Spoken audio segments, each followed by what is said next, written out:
mag-secret file, ay ilike mo muna ang video na to at mag-subscribe na sa aming YouTube channel. Don't forget to click the notification bell para hindi ka nahuhuli sa latest episode ng DJ Rocky's Secret Files.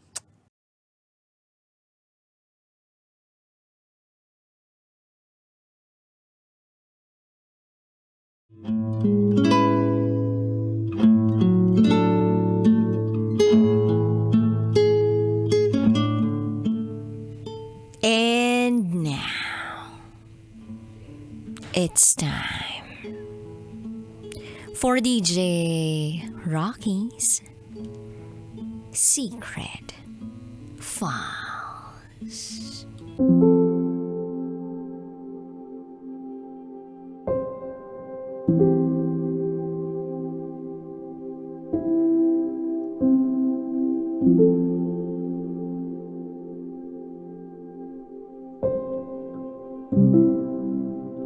May true love ba sa dating app?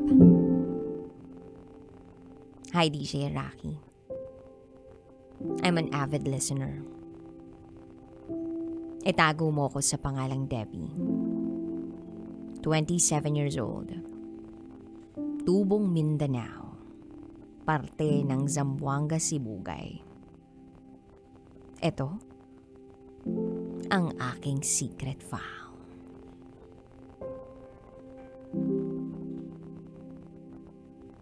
Back in 2018, college ako.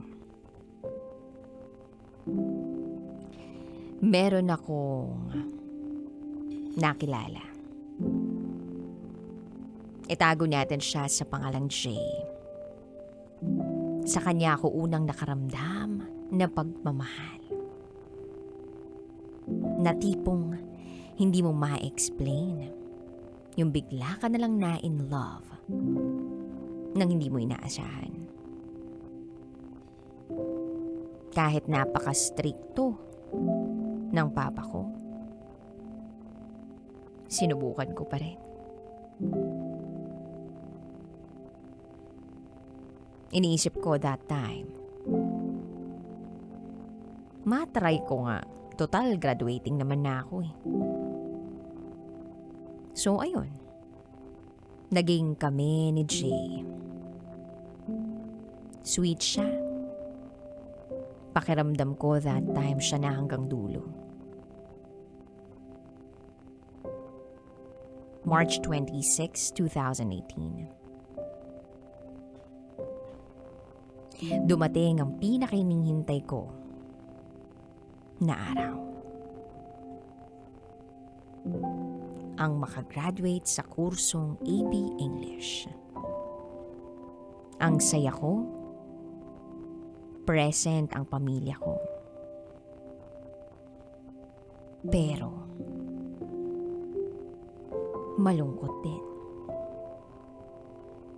Ni chat o text, hindi man lang nagparamdam si Jay. Kinagabihan, napaiyak na lang ako. Then, lumipas ang ilang buwan. Nabore ako. Parang pakiramdam ko, gusto ko na ng may regular na nakakausap. Nagkayayaan kaming mga kaibigan ko na sabay naming kuhain ang transcript of record namin sa school.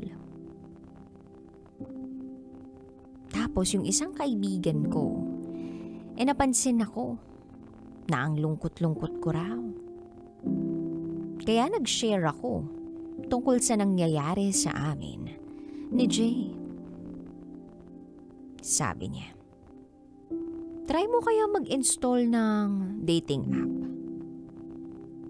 Na-curious naman ako sa binanggit niyang application. Sabi ko pa nga, ala, baka ano yan? Baka makakausap ako ng bastos dyan ah. Ang sagot niya sa akin, hindi raw. Sa chat lang daw kami magkakausap, walang video call. At malay ko raw, dito ko na makilala ang forever ko.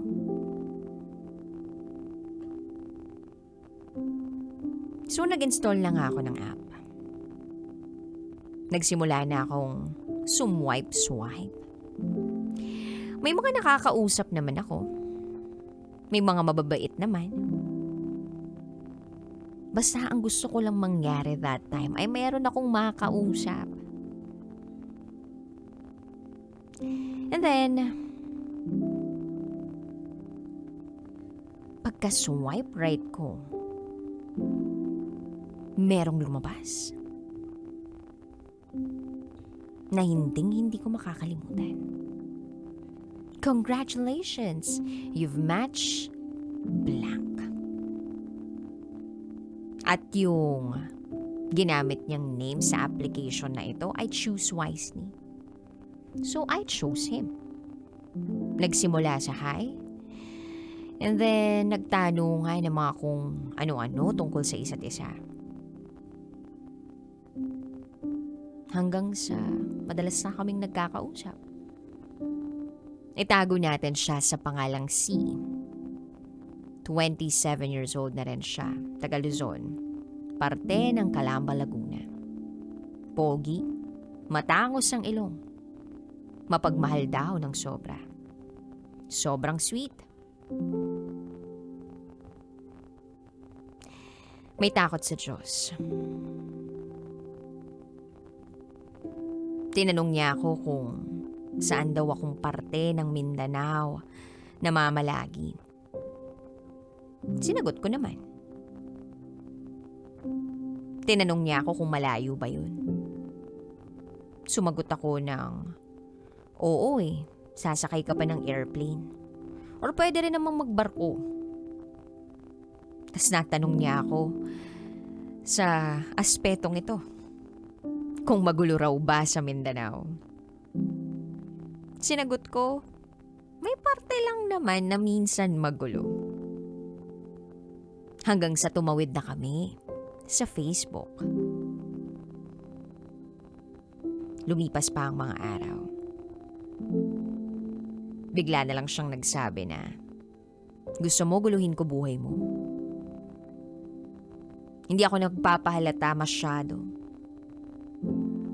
Na parang alam ko kung saan patungo yung sinasabi niya.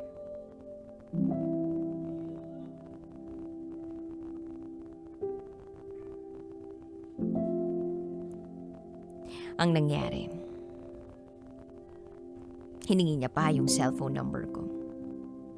Gusto niya raw tumawag sa akin. Pagkabigay ko, bumili raw siya agad ng SIM card sa tindahan.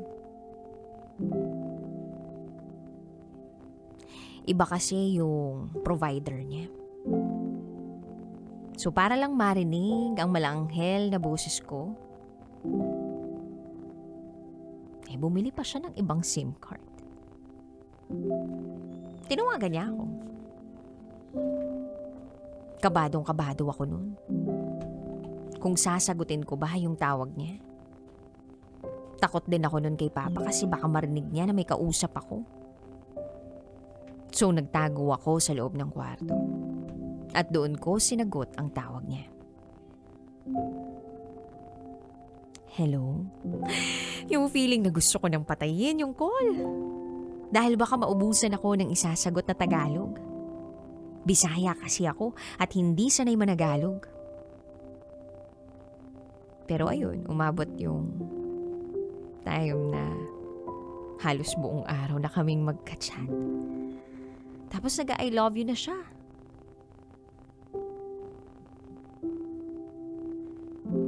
Inisip ko pa kung mag-I love you too na ba ako?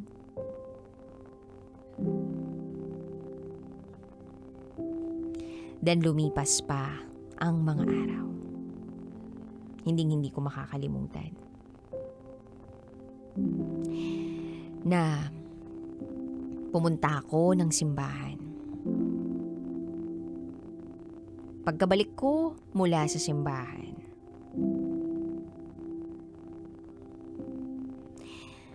bigla na lang akong nakakita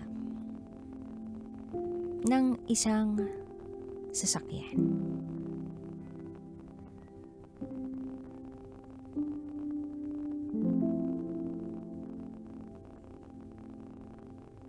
Sisi?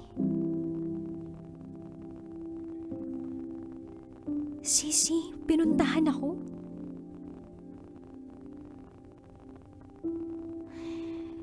Sa unang beses ng pagkikita namin, nagyakapan kami ng sobrang higpit. Parang tumigil ang oras. Yung kakakausap ko lang sa kanya through video call, tapos eto na siya ngayon, nasa tabi ko na siya. Para akong nananaginip lang.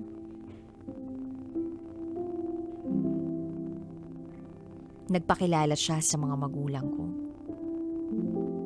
At suportado ang mga magulang ko sa relasyon namin.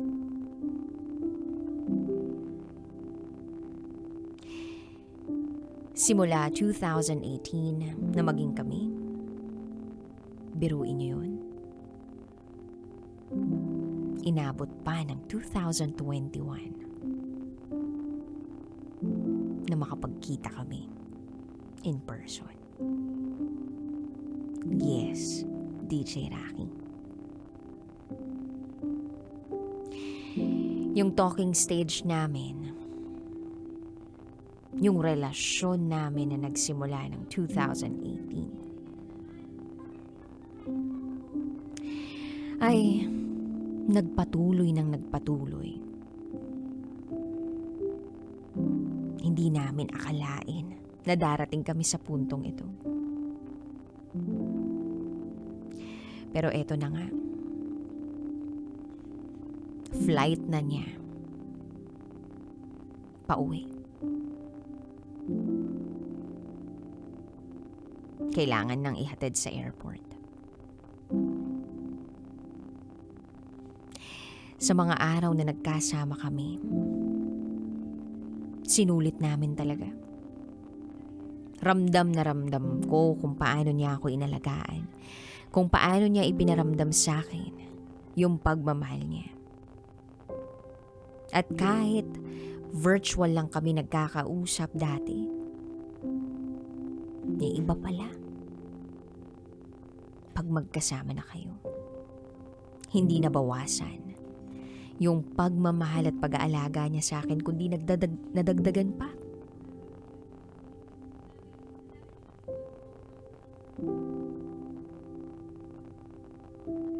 Fast forward, LDR na naman kami.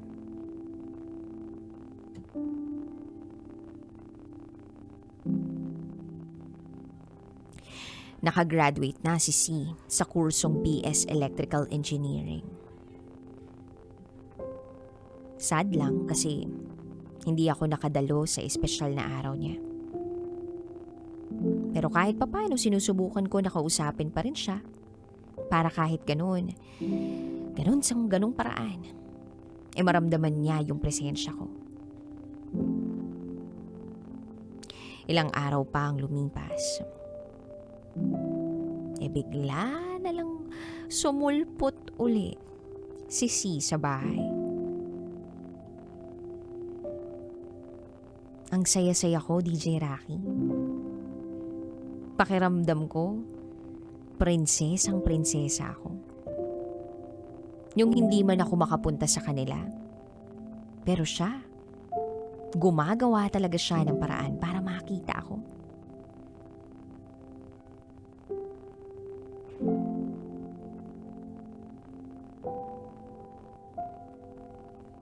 Hindi ako makapaniwala.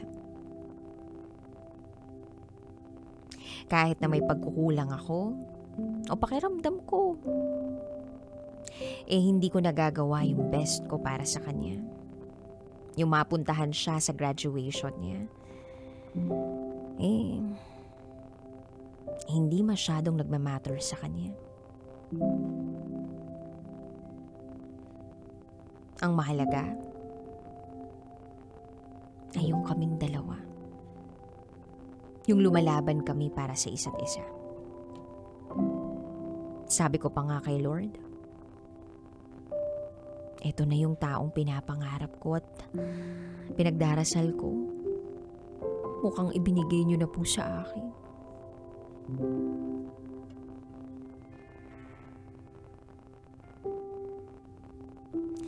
So ayun,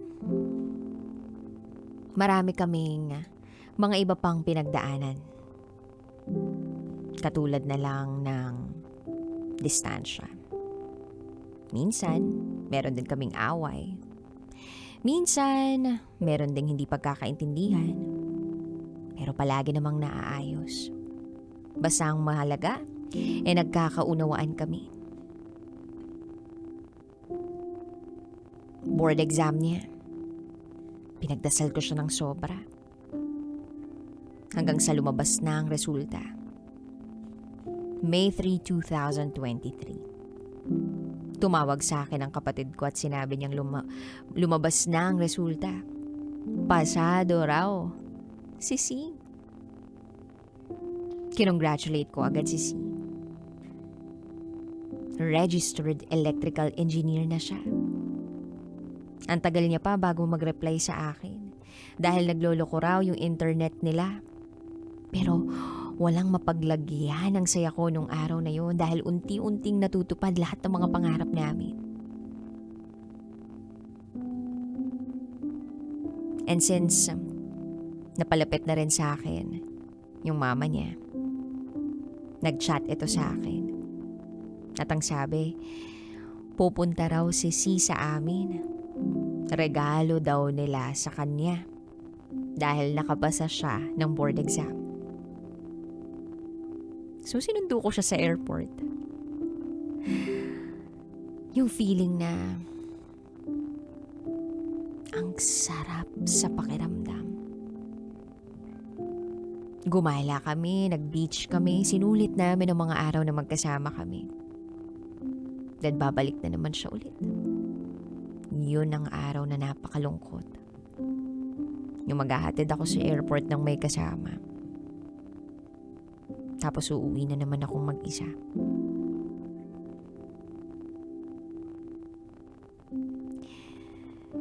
Then June 16. Ito yung araw na ako naman yung pupunta sa kanila. Mag-isa akong bumiyahe. Dadaluhan yung napaka-special na araw. Oath-taking ceremony sa pagpasa niya. Pinayagan ako ni mama na pumunta. Ang mama ko yung sumagot sa plane ticket ko. 1 week ako sa kanila. Ginala niya ako sa kung saan man. Nag-date kami, pumasyal kami. Na-meet ko na rin yung ibang mga pamangkin niya. Hindi na sayang lahat ng oras basta kasama ko siya. Kahit ano binibili namin na pagkain. Magpunta ng mall para maglaro o kung anumang matripan. Sobrang blessed ako dahil nakatagpo ako ng katulad ni C. Maalaga, maalalahanin, sobra-sobra kong magmahal. Pero hindi susobra sa isa ang mahal. Ako lang dapat. Pero swerte ko talaga sa kanya. June 22, kailangan ko na namang umalis. Dahil babalik na ako sa amin. Grabe yung pag-iyak ko noon. Hindi ko mapigilan eh. Hindi ako bumitaw sa pagkakayakap ko sa kanya. Pero syempre kailangan. Pinilit kong lakasan ng loob ko pero wala. Back to reality. Long distance relationship. With VC naman. As in video call. Then, September 2023. Sumampa na si C sa barko. Pinaguhugutan namin ng lakas ang Panginoon.